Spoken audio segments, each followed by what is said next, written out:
Olá pessoal! Neste vídeo vou falar sobre um marco na história da humanidade, que mudou a forma de produção e motivou a criação de alguns movimentos trabalhistas, ou seja, vou falar sobre a Revolução Industrial. O Enem costuma cobrar esse assunto em quase todas as edições, por isso, para ir bem no exame é importante ter conhecimentos sobre essa revolução. O conteúdo está dividido da seguinte maneira. Primeiro, definição e conceito da Revolução Industrial. Segundo, a Europa antes da Revolução Industrial. Terceiro, causas da Revolução Industrial. Quarto, contexto histórico da Revolução Industrial. E quinto, consequências da Revolução Industrial. Agora vamos ver uma questão do Enem de 2010, que veio com o seguinte texto. A Inglaterra pedia lucros e recebia lucros. Tudo se transformava em lucro. As cidades tinham sua sujeira lucrativa, suas favelas lucrativas, sua fumaça lucrativa, sua desordem lucrativa, sua ignorância lucrativa, seu desespero lucrativo.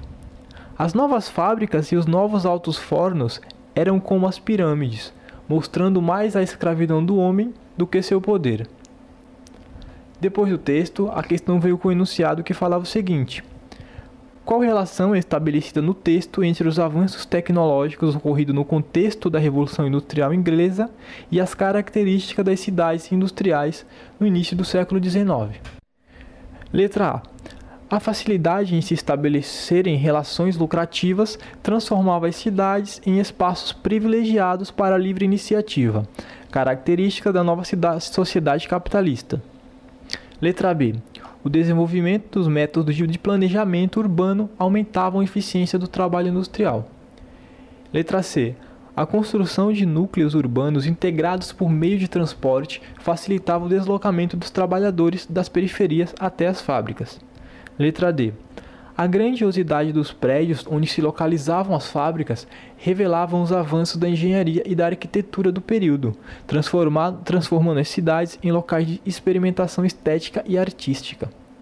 E letra E. O alto nível de exploração dos trabalhadores industriais ocasionava o surgimento de aglomerados urbanos, marcados por péssimas condições de moradia, saúde e higiene. Essa é uma questão muito fácil. Se o candidato tiver conhecimento sobre a Revolução Industrial, responde rápido. Vamos ao conteúdo?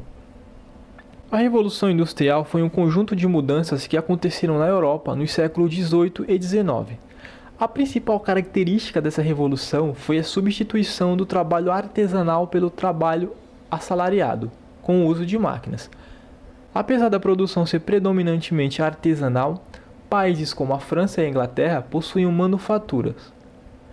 As manufaturas eram grandes oficinas, onde diversos artesãos realizavam as tarefas manualmente, no entanto, subordinados ao proprietário da manufatura. É como se fosse uma empresa. Só que com uma diferença, os trabalhadores, no caso os artesãos, participavam de todas as etapas de produção. E com a Revolução Industrial vieram as máquinas e a forma de produzir mudou completamente.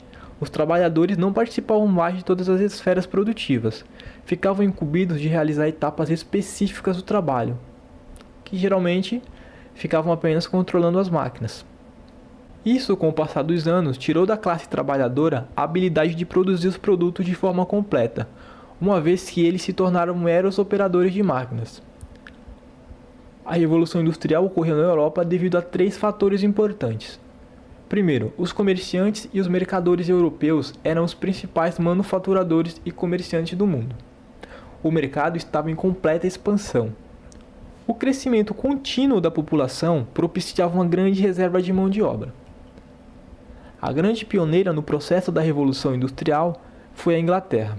Isso porque possuía a mais rica burguesia da Europa, tinha a zona mais importante de livre comércio da Europa, e a localização privilegiada junto ao mar facilitava a exploração dos mercados ultramarinos. Os empresários queriam lucrar cada vez mais, por isso os operários eram explorados, sendo forçados a trabalharem até 16 horas por dia, em troca de um salário mínimo, muito baixo. Além disso, mulheres e crianças também eram obrigados a trabalharem para sustentar suas famílias. Em meio a essa situação precária, muitos moravam em aglomerações nas cidades, com condições péssimas de higiene. Um homem chamado William Dudley escreveu em um panfleto sua situação como criança trabalhadora e acidentada no trabalho. O nome do texto é Narrativa de uma Criança Aleijada, de 1841. Vamos ao texto. Na primavera de 1840, eu comecei a sentir dores no meu pulso direito. Essa dor vinha da fraqueza geral das minhas juntas, o que vinha acontecendo desde a minha entrada na fábrica. A sensação de dor só aumentava. O pulso chegava a inchar muito, chegando a medir até 12 polegadas, ao mesmo tempo que o meu corpo não era mais do que ossos.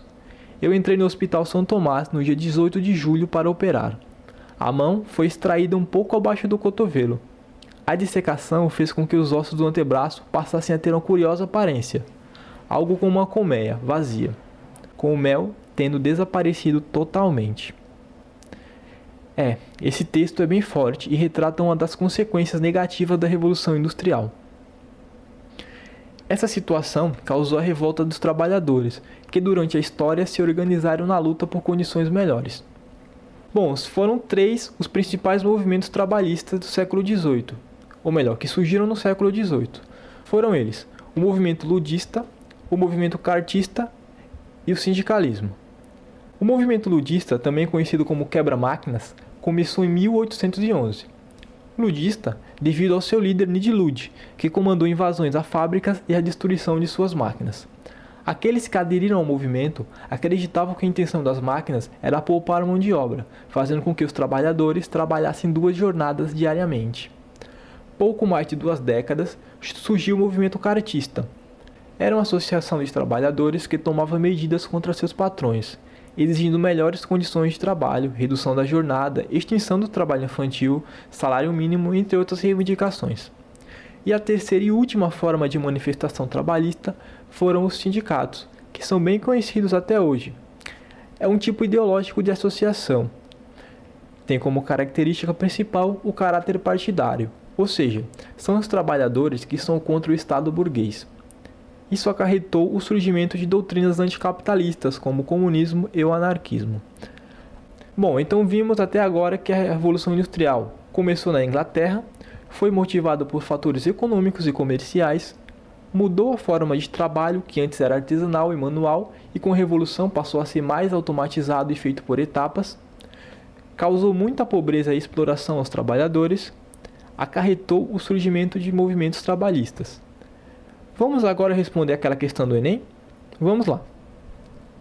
A Inglaterra pedia lucros e recebia lucros. Tudo se transformava em lucro. As cidades tinham sua sujeira lucrativa, suas favelas lucrativas, sua fumaça lucrativa, sua desordem lucrativa, sua ignorância lucrativa, seu desespero lucrativo. As novas fábricas e os novos altos fornos eram como as pirâmides, mostrando mais a escravidão do homem do que seu poder. Qual relação é estabelecida no texto entre os avanços tecnológicos ocorridos no contexto da Revolução Industrial Inglesa e as características das cidades industriais no início do século XIX? A facilidade em se estabelecerem relações lucrativas transformava as cidades em espaços privilegiados para a livre iniciativa, característica da nova sociedade capitalista. Bom, a letra A está dizendo que a nova sociedade capitalista transformava as cidades em espaços privilegiados para a livre iniciativa. Resposta errada. Só existia uma relação nesse período: trabalhador-patrão. A desigualdade social não dava espaço para a livre iniciativa. Letra B. O desenvolvimento dos métodos de planejamento urbano aumentavam a eficiência do trabalho industrial. Bom, primeiro que não havia planejamento urbano. Como falado antes, os trabalhadores moravam em aglomerados sujos, expostos a vários tipos de mazela. Logo, essa resposta está errada. A construção de núcleos urbanos integrados por meio de transporte facilitava o deslocamento dos trabalhadores das periferias até as fábricas. Voltamos a bater na mesma tecla. Não havia qualquer benefício aos trabalhadores, muito menos núcleos urbanos integrados. Resposta errada. Letra D. A grandiosidade dos prédios onde se localizavam as fábricas revelavam os avanços da engenharia e da arquitetura do período, transformando as cidades em locais de experimentação estética e artística. Muito pelo contrário, com a Revolução Industrial e o surgimento de milhares de fábricas, a poluição tomou conta das grandes cidades, principalmente de Paris e Londres, que ganharam o apelido de cidades cinza. E letra E. O alto nível de exploração dos trabalhadores industriais ocasionava o surgimento de aglomerados urbanos, marcados por péssimas condições de moradia, saúde e higiene. Perfeito! Essa é a nossa resposta. A grande exploração da classe trabalhadora fazia com que os pobres morassem em lugares sujos e com pouco espaço. Então é isso, pessoal. Até a próxima!